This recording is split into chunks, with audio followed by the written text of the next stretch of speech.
ప్రకృతి త్రిగుణాలు సత్వ, రజస్, తమస్ మరియు వాటితో కూడిన కర్మ స్వభావం ఆధారంగా 4 వర్ణాలు భగవంతునిచే సృష్టించబడ్డాయి. ఈ విభజన జన్మ ఆధారంగా కాక గుణ, కర్మల ఆధారంగా ఏర్పడిన సహజ సామాజిక వ్యవస్థ.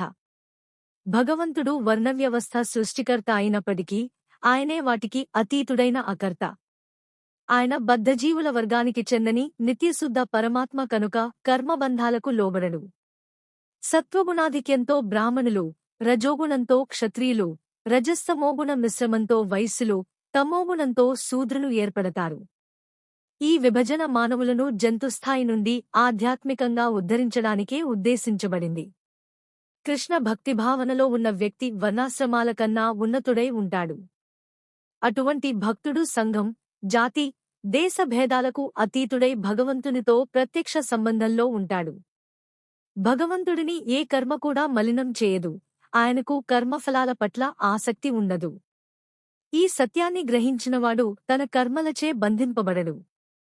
రాజు చట్టాలకు అతీతుడైనట్లే భగవంతుడు సృష్టి చేసిన కర్మల ఫలాలకు అతీతుడు. జీవులే తమ కర్మలకు బాధ్యులు. భగవంతుడు కేవలం అవకాశాలను మాత్రమే కల్పిస్తాడు. భగవంతుడు ఎవరి పట్ల పక్షపాతం చూపడు. జీవుడే తన కర్మలకు కారణం. ఈ సత్యాన్ని గ్రహించినవాడు కర్మబంధాల నుండి విముక్తుడవుతాడు. పూర్వకాల ముక్తులు భగవంతుని దివ్యస్వభావాన్ని తెలుసుకుని కర్మలు నిర్వహించారు. అందుకే అర్జునుడికి వారి అడుగుజాడల్లో నడవమని ఉపదేశం ఇచ్చబడింది. కర్మలను విరమించడం కాదు, కృష్ణ భక్తిభావనతో కర్మ చేయడమే శ్రేయస్కరం. కార్యరంగంలో భగవత్సేవ చేయడమే నిజమైన భక్తి. ఏది కర్మ, ఏది అకర్మ అనే విషయంలో బుద్ధిమంతులకు మోహం కలుగుతుంది. భగవంతుడు ఈ రహస్యాన్ని ప్రత్యక్షంగా అర్జునునికి వివరిస్తున్నాడు.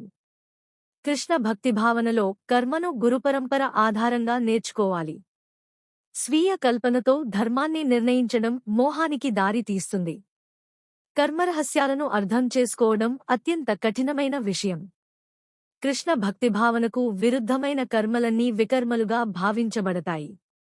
కర్మలో అకర్మను, అకర్మలో కర్మను చూడగలవాడే నిజమైన బుద్ధిమంతుడు. అటువంటి వ్యక్తి అన్ని కర్మలలో పాల్గొన్నప్పటికీ దివ్యస్థితిలోనే ఉంటాడు. ఇంద్రియ భోగవాంఛల రహితమైన కర్మలే పూర్ణజ్ఞాన లక్షణం.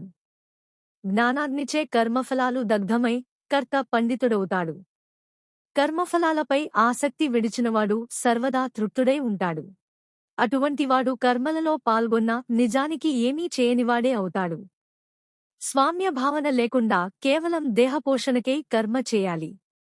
అలా చేసినవాడు పాపబంధాలకు లోబడడు. యాదృచ్ఛికంగా వచ్చిన లాభంతో సంతృప్తి చెందేవాడు ద్వంద్వాలను దాటుతాడు. జయాపజయాలలో సమత్వం కలవాడు కర్మలచే బద్ధుడు కాడు.